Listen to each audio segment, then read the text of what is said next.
How's everyone doing today? Good. Good.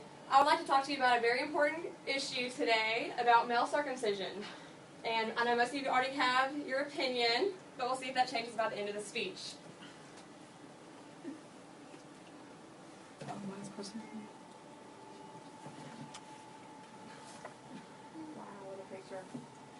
Wait a minute, yeah. Should circumcision be the choice of the child at the age of 18? I know most of you already in the audience have your answer. Is it a legitimate reason? How much do you truly understand on the topic? Did you make your own decision through your own research, opinions of others, or like most of us, followed along with what our society has taught us to believe? Did you know newborn circumcision is not recommended by any national medical organization in the world? In March 1999, the American Academy of Pediatrics concluded that infant circ is not recommended as a routine procedure. For a minute, I would like to put you in male shoes by talking to you about female circumcision, which, by the way, female circumcision is illegal in only 17 out of the 50 states in America. You lose only a little piece of the clitoris, just the part that protrudes. You're not going to miss it. You can still feel after all. There's hardly any pain. The parts that are cut away are disgusting and hideous to look at.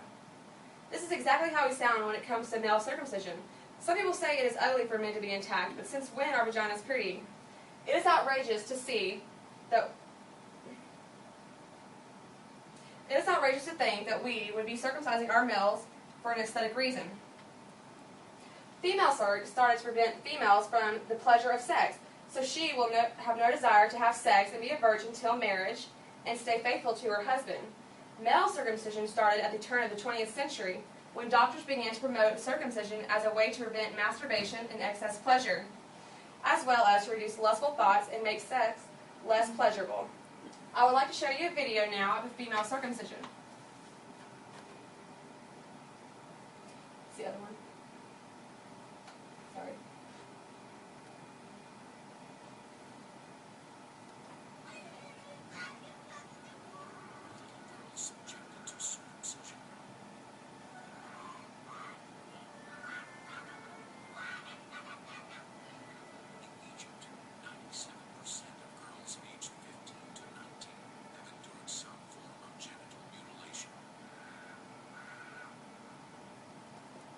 Now I'll show you a video of male circumcision.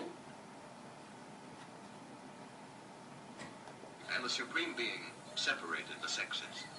And so, death, sickness, suffering, and famine appeared. New beings were created, with an imperfection left over from the original creation. In a man, the imperfection is the foreskin, a female element. In a woman, it is the clitoris, a male element. Circumcision corrects the situation by painfully removing the trace of dual sexuality. The boy is now initiated into the world of men and can marry and reproduce. I wanted to show you these two videos of older children to let you know that it's just as painful as a baby to have these procedures done. They can't tell you it hurts or ask, why is my mother letting them do this to me? This is not just a little piece of skin he won't miss. Foreskin makes up as much as half of the skin system of the penis. It provides the mobility of the shaft skin necessary for friction, intercourse, and masturbation. The foreskin has three known functions: protective, immunological, and sexual. It contains about 10,000 highly specialized nerve endings and several feet of blood vessels. An adult male foreskin, if unfolded and spread out, would be about the size of an index card, 3 by 5 inches, much more than a little piece of skin. When a male is circumcised, some of the most erotically sensitive areas of the penis are removed. The foreskin that normally covers the head of the penis, called the glans, and some or all of the frenulum. The frenulum contains high concentration of nerve endings that are sensitive to fine touch. The glans was designed by nature to be covered up all times except for during sexual activity. After a circumcision, the exposed head of the penis thickens and keratinizes and becomes less sensitive. Circumcision cuts away a large percentage of penile skin. As a result, the penile shaft can get stretched so tightly during an erection, causing painful erection, curved penis, hairy shaft, and sexual dysfunction. New scientific evidence shows that highly erogenous tissue is equivalent to the female clitoris. It is located in the core of the penis beneath the corona and the coronal tip. The sensitive tissue extends all the way down to the length of the penile shaft to the pubic mound, where it branches and continues into the pelvis and onto the pelvic bone in a manner similar to the female clitoris. For women, sex with a circumcised man lacks the lubricating gliding action that the foreskin provides. This causes vaginal dryness, lack of orgasm through intercourse, and vaginal pain. These conditions are misdiagnosed as being a problem with her sexual response. The care for a circumcised penis is not easier than an intact penis. For care of an intact penis, leave it alone. The foreskin does not retract until the child reaches puberty. A simple rinsing is all that's necessary. When you have a circumcised baby, you are sticking a fresh wound in a dirty diaper. Some people feel that most everyone is circumcised. They do not want their son to be teased in the locker room. The circumcision rate for males worldwide is 15%. Even within the U.S., which is the only country that circumcises a majority of its male newborns for non-religious reasons, the circumcision rate is increasing. According to the National Center for Health Statistics, the U.S. circumcision rate is approximately 60% and slowly decreasing. According to many intact males, the teasing concern is vastly overstated. For many boys, genital status is neither an important issue nor one that is discussed. In the unlikely event of concerns later in life, at least the person can make his own decision about an irreversible body alteration that has no medical justification. Circumcision is not a simple and painless procedure. While circumcision is a relatively quick process, it is extremely painful for the infant. The initial part of the process involves a forced separation of the foreskin, which is fused to the glands in much of the same way a fingernail is joined to the finger.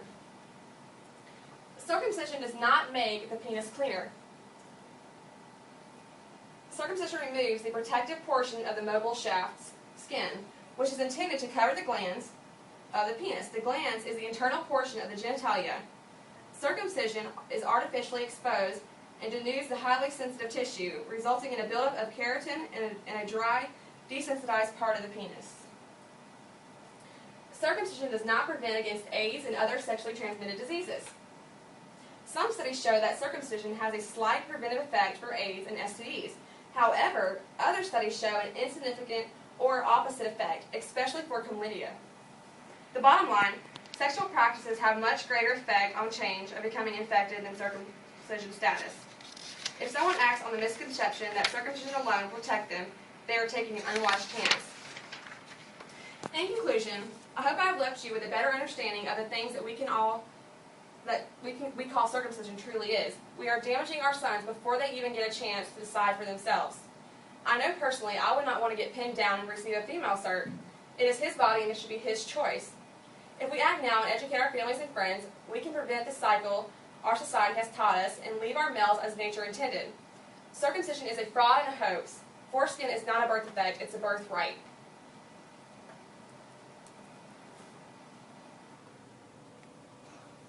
Done.